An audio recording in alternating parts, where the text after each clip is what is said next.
Mais qui est donc cet homme qui ne s'arrête jamais de me suivre? Dans mon ombre, il m'espionne, pourtant mes pas ne cessent de le fuir. Je commence à croire qu'il m'est placé un de ces détecteurs sous le pied. Je le croise partout, il semble savoir par cœur où je vais. Je n'arrive juste à l'entreapercevoir qu'en apparition furtive, il s'éclipse aussitôt, c'est comme une malédiction surprise.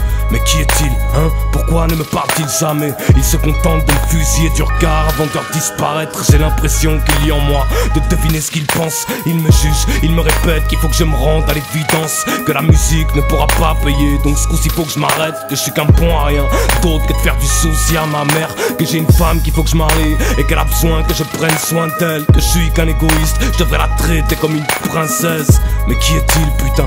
J'ai l'impression de le connaître. Y'a comme un air de famille entre nous, mais pour être honnête, je l'ignore.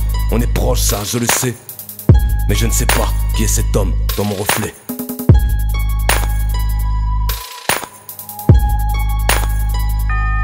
Je ne reconnais plus ce visage, je ne peux pas admettre que cette tronche fut mienne, celle que j'aperçois, a de quoi faire carrière dans les pompes funèbres. Cet homme est tellement pâle, merde, mais d'où sort-il cette façade blanche? C'est quoi, une pub de prévention du cancer ou pour Dafalgan? Mais qu'est-ce qui lui arrive? A-t-il déjà vu une plus qu'une fois le soleil, ou vécu dans une cave avec comme unique vue l'étoile polaire? Ce type me fait froid dans le dos, ses yeux me vont droit au but. La température de ses rétines doit frôler le zéro absolu, et dans leur bleu, je vois plus d'espoir. Y'a que des lueurs d'obscurité, quelques flammes et cette sorte de lumière noire, celle qui m'aveugle étrangement. Ce que j'y vois, j'ai peine à le croire. Des rêves qui à la scène pénètrent dans les affreux crématoires. Je ne supporte plus qu'ils me suivent comme ça. Les frissons qu'ils me donnent me font craquer l'épine dorsale. J'ai l'impression d'être en prison, fugitif, comme si j'étais l'objet constant d'une expédition punitive. Je suis poursuivi par cette crainte de ne pas être celui que j'imaginais.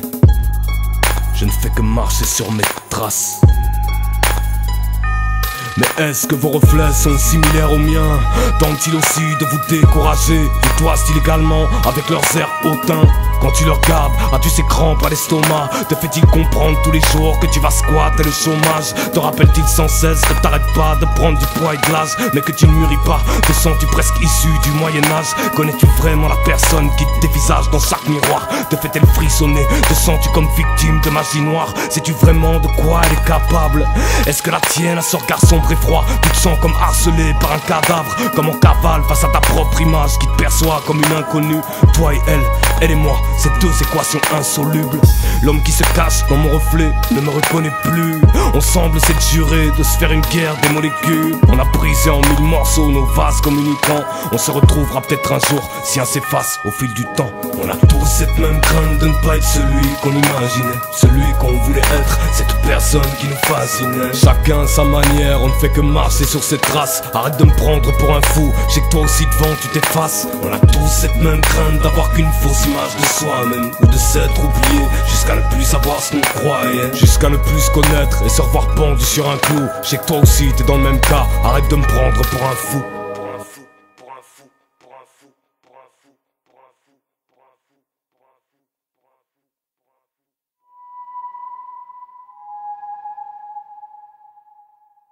J'ôte la buée sur la glace d'un geste fébrile. L'image que me renvoie la garce, deux yeux brillent mais le reste faiblit. Un face à face de plus, un matin comme les autres. Mais j'ai cru voir dans le reflet un pantin dont se cognent les os. Ouvre sa bouche et me traite sans venez bouger une lèvre. Fus-tu capable de rire sans déboucher une lèvre?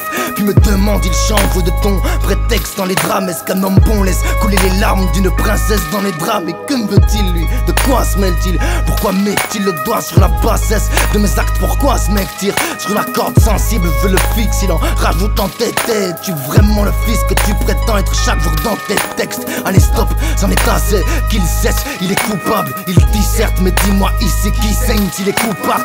Vois-je la diff entre la bête et une espèce de brute? Je lui fis oui de la tête, puis il est brisé d'un geste brusque.